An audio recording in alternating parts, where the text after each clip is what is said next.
Welcome back, MTG Joe here. Today is an exciting one. We have constructed Historic. So the Arena Championship 4 is on this weekend, and the format is Wild Devil Drain's Draft, which has been a great draft format, and Historic. So this is a small pool. It's people who qualified through the Arena qualifiers.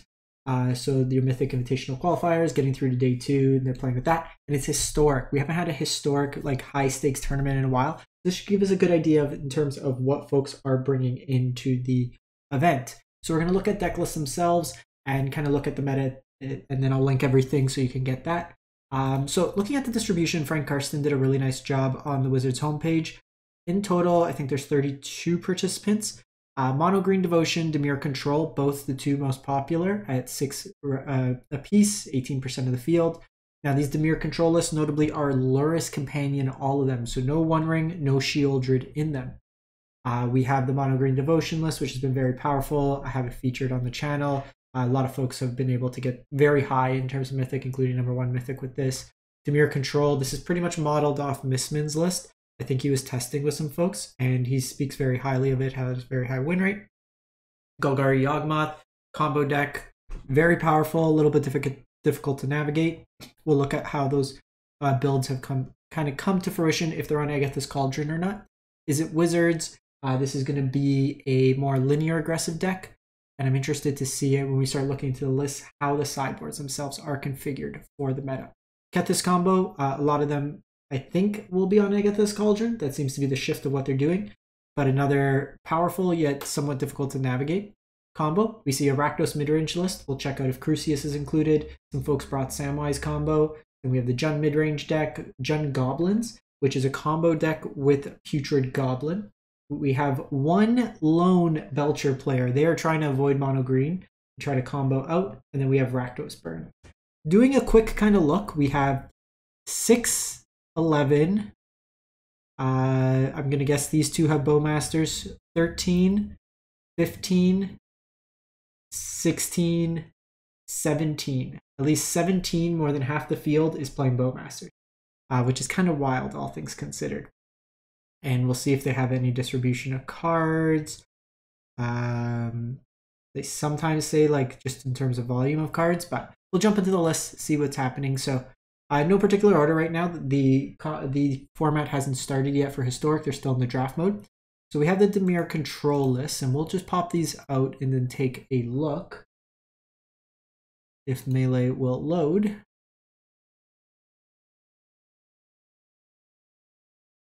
Alrighty, so that doesn't really look that great. So they are Lurrus Companion. So with the Lurrus Companion, this is pretty much Missman's list. So we see the Bowmaster Snapcaster as your primary win condition with Lurrus. Generally in the mana base, you will have access to some creature lands, in this case 2, all of the Storm Giants and Hive of the Eye Tyrants. Takenuma can also rebuy some of those cards. Notably, we're seeing Pithing Needle in main. This can be used to name Karns, can be used to name opponents' creature lands, Yawgmoths, anything of that nature. We'll see like a copy of Lorien revealed as a way to kind of search for your lands. And then interesting ways to get card advantage without actually drawing. Sorin's Ransom is a way to get that card advantage without drawing cards, kind of a Fact or Fiction style effect. Bind to Secrecy, very powerful counterspell, can hit all the non-creature spells. If you have 5 or more different CMCs in your deck, you're able to like exile a card from your opponent's graveyard, kind of steal with that. Commit to Memory, while not the Narset lock, does kind of provide some bounce, and then refills your hand. Pseudo combo with the Bowmasters as well, where you force your opponent to take 7 damage effectively to the face or kind of control their board. Just a lot of control elements in it. Change the equation, very well situated right now. Deals with a lot of the aggressive decks and hits everything out of mono green. Looking at the sideboard, your kind of expected hits: Mystical Dispute, annuls for artifacts, enchantments, Aether Gust, needles, more hand hate, more removal. But the interesting one here is we're seeing a single copy of Bitter Blossom being played, as well as a Siphon Insight as a way to kind of combat the meta in that regard. Moving on, then we'll go to Mono Green Devotion. So interesting to see 2 copies of Ren and Realmbreaker, providing a little bit more card advantage in the engine itself. And this version is actually interesting because it's kind of gone back to the ley line of abundance with the 6 mana dorks in terms of the Elvish Mystic Llanowar Elves with 1 toughness. A little bit bold of an approach in terms of a field with so many copies of Orcish Bowmaster. This version's also on 3 One Rings with the Cavalier Thorns. So no Pelucranos, no Old Growth Troll in this particular version. In terms of the sideboard, pretty stock, all things considered. There's an Aetherflux Reservoir and a Transmogrifying Wand. So a little bit dated of a version. I'm actually interested to see if we pull up a couple other versions, how those play out. So I'm just going to pull up some mono green. So we have this version. This is kind of the more fit version, if you would. What's interesting with this devotion list, we're going to see 4 copies of Temple Garden with the Tolsmere Friends of Wolves. This can also be hit by the Storm the Festival. Notably, Utopia Sprawl, while typically just producing green mana, can be named for any color. So you're able to name white in this case to hit Tolsmere, as well as your Delighted Halfling can make the white mana for Tolsmere as well. Your Wolfwillow Haven, single copy of Llanowar Elf, 3 invasions in this particular list. And then we also have the Hollowhenge Wrangler. Just the way late game you discard lands, you get copies of just like big dumb creatures that you can put into play. We also have 3 copies of Yasharn in the sideboard. So a hedge to expecting copies of Yawgmoth in the format. So this kind of shuts off the Yawgmoth combo, making it difficult to kill in that respect. Outside of that, it's a pretty stock kind of complement of cards. Kind of boarding over to the Jund mid-range list. So this version's actually pretty interesting because we see a copy of Atraxa in a Jund list. So we have the Jarsouls still opting to play the Cruciuses in this particular list, single copy of Tarmogoyf. You have your Peerless iterations, a smattering of different removal spells. Painful Bond is an interesting inclusion, another card that a little bit outdated in the sense of just playing into a field of Bowmasters. Notably no One Rings in this version and no copies of Sheoldred either, since it's a Jingantha companion. Nowhere in the 75 do we have One Ring. Cleansing Wildfire is a nice kind of effect in the mono green matchup, blows up Nykthos or any land that has a bunch of stacked ramp enchantments on it. Otherwise, just like Mind Spikes, kind of your fit in normal kind of configuration here. Sometimes you'll see the Lord of the Rings Rakdos ping land played in these decks, but this version's just opting for a singular Hive of the Eye Tyrant. You've also seen, I've seen some lists on the ladder playing Restless Cottage as well. Going over to Is It Wizards. So the big kind of change with the list is we're seeing a move to sleight of hand over opt. Just not drawing cards is beneficial. You do lose the instant speed, but you get to still get the similar card selection and not get ping. Your creature package is fairly similar. We're also seeing 2 copies of Monstrous Rage in place of the and a Reckless Rage. So no haste enabler. But so a little bit less speed in All Out Blitz, but more individual power. The Reckless Rage is also nice because pretty much target any of your creatures and kill your opponents. Notably, no Flame of Anor in the main board either. We're seeing the copies of Flame of Anor in the side. In terms, we're only seeing 1 Fiery Islet in the mana base. In best of 1, I usually play 3 to 4, just a way to kind of get around. Stern Scolding is a cheap counter spell. Mystical Disputes, Aether Gust. You have your Bone Crusher Giants as well. And then some Snapcaster Mage for the grindier matchups. Notable here, no graveyard hate. While you have Pithing Needle, that could be named for like Kethis, Yawgmoth, anything like that. No way to actually target the graveyard, which is an interesting. Moving over to Rakdos, we have Sheoldreds, Orcish, 2 Crucius in this list, full set of the One Ring, 1 Invoke Despair. So kind of the old style of the deck. The card that I've actually seen more and more lists being picked up is Liliana the Last Hope. Just being able to plus and deal with your opponent's Bowmasters, anything like that has a lot of utility. We're seeing kind of a throwback to Will when like the Rakdos matchups are very popular. This is a way to steal your opponent's One Rings as well as sack it. We see Peer into the Abyss as another nice inclusion here. to kind of combo out in the slower matchups with Shieldred or Bowmaster, force your opponent to ping them to a bunch of damage. This is a good kind of approach into the mono green matchup where they often go over the top of you. Hidetsugu Consumes All is also a reasonable choice in the mono green matchup. Hits a lot of the cheap 1-drops, also good against Wizards incidentally as well.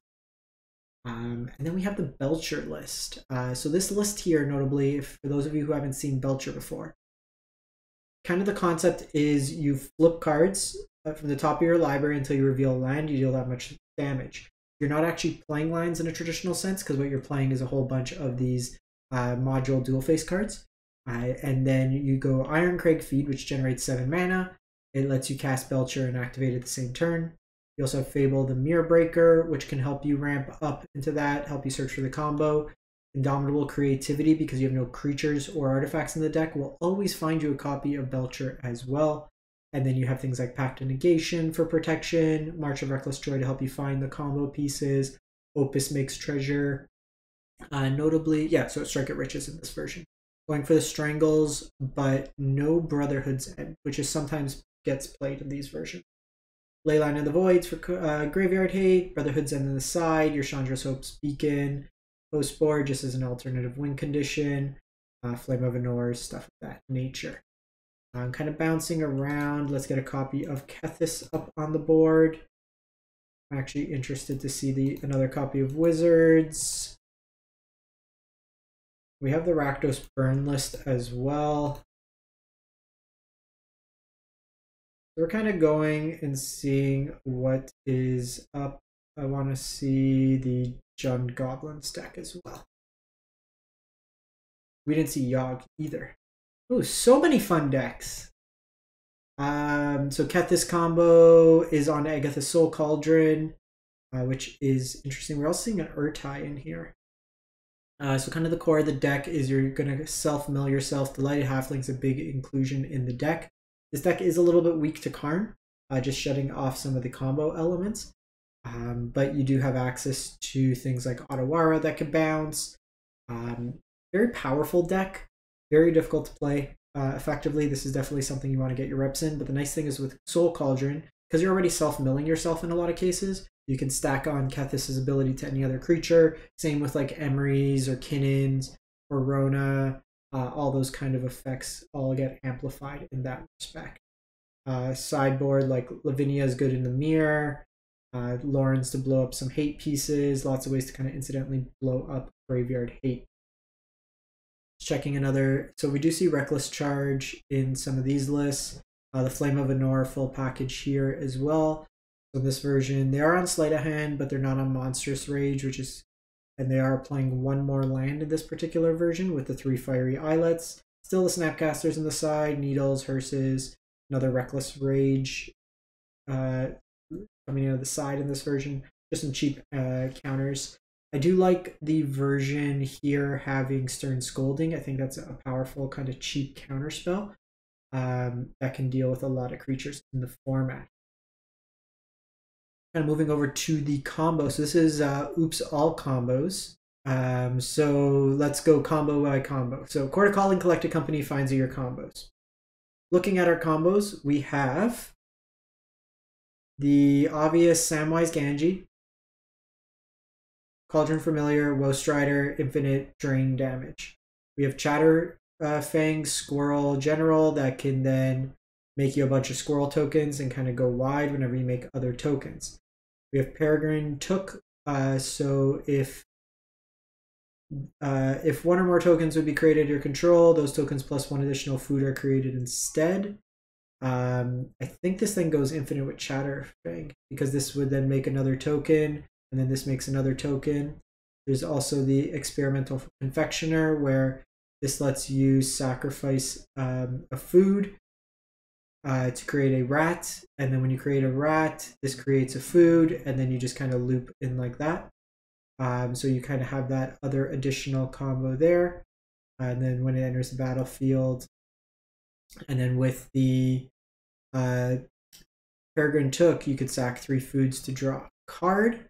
So you kind of go to town like that. So you sacrifice the foods to draw cards, which makes rats, which creates foods. then you kind of go from that angle there. There's Pitless Plunder, there's Yawgmoth, there's Elias as another drain effect. Notably Elias over something like Blood Artist because it doesn't get hit by Bowmaster. Notably this version is not playing Bowmaster itself, so just like Oops, I combo 9 different ways. Seeing Draina and Linvala for activated abilities that are your opponent. This kind of like houses Yawgmoth, houses Kethis combo. There's a cool kind of card there. Elvish Chorus as a card advantage engine. Viconia for graveyard hate. So really interesting kind of take on this. Just smashing together like 9 different combos. Reminds me of like the old Birthing Pod decks where you could pod into like all these different lines to go infinite. Rakdos Burn. So notably non-Luris. Luris is typically the version that you see with this, but Burn's probably a kind of loose term. So you have your Swift Spears. Lelia, very good card advantage engine, gets you card advantage through exile. Eidolons, Blowmasters, Harvesters, Sheoldreds, then a whole bunch of Burn, Bump of the Night, Static Discharge, Skewer, copy of Rankle's Prank. Light Up the Stage is an interest with just a single copy, so not huge amounts of card advantage, but things like Monstrous Rage included in there. Could not tell you why Fervent Champion is in this deck. No clue why Fervent Champion's in this deck. Here, like, first off, if you're gonna play Fervent Champion, you gotta play 4. But it's a card that's legal in the historic format, and they decided to. I think they might have registered the wrong card. Bloodchief's Thirst, just some cheap removal, Twisted Fealty of Steel effects, Go for the Throats, Fatal Pushes, Hearses for Graveyard. Interested to see how this kind of plays out. So then we have the Jund Goblins list. So you're using Agatha's Soul Cauldron to basically copy like activated abilities. So like things like Krenko, Skurk Prospector. And then what you can do is with First Day of Class, how it works is whenever a creature enters the battlefield under your control this turn, you put a 1/1 counter on it. It gains haste till end of turn. So when your Putrid enters the battlefield, it enters with a +1 counter. You can sack it, and then it comes back normally with a -1/1 counter. But because the First Day of Class, it kind of nullifies it, so you can get infinite sacks with it. And then that generates you infinite mana. If you have something like Palish Kman, this will let you deal infinite damage that way there. You can also, like, through ways, stack the abilities with the counters and everything to make infinite goblins, I believe. So I'm interested to see how this one plays out. I know Alt was working on some versions of this as well. Nixus on the side, the end, kind of mix of cards in that regard. And then lastly, Yawgmoth. Full 4 Elven Chorus as your card advantage engine and mana ramp, lets you play cards off the top. Porta Calling for the Find the Combo along with Eldritch Evolution. Skyfisher Spider in the main as removal. And basically how this works is Yawgmoth plus 2 Young Wolves could basically infinitely target each other and sack and die, sack and die. You pair that with any sort of drain effect like Zulaport Cutthroat. Notably, this version is not on Blood Artist, so it's only got the 1 drain effect. But you can offset the life loss with Prosperous Innkeeper. There's also Hapatra, which makes you just progressively larger and larger board of 1/1s. Snakes, this is very good at kind of machine gunning down your opponent's creatures. You see a Thrun in the sideboard for like heavy counter decks and targeted removal, a Land Liberator. Revoker is basically a tutorable Pithing Needle in creature form. The End, Thoughtseizes, and Fatal Pushes in the side. So that's it for kind of a high level breakdown. Lots of really sweet decks. I'm going to go head over and watch the coverage today and see what's working. But let me know what deck you're most excited to try out from this list. Thanks for watching.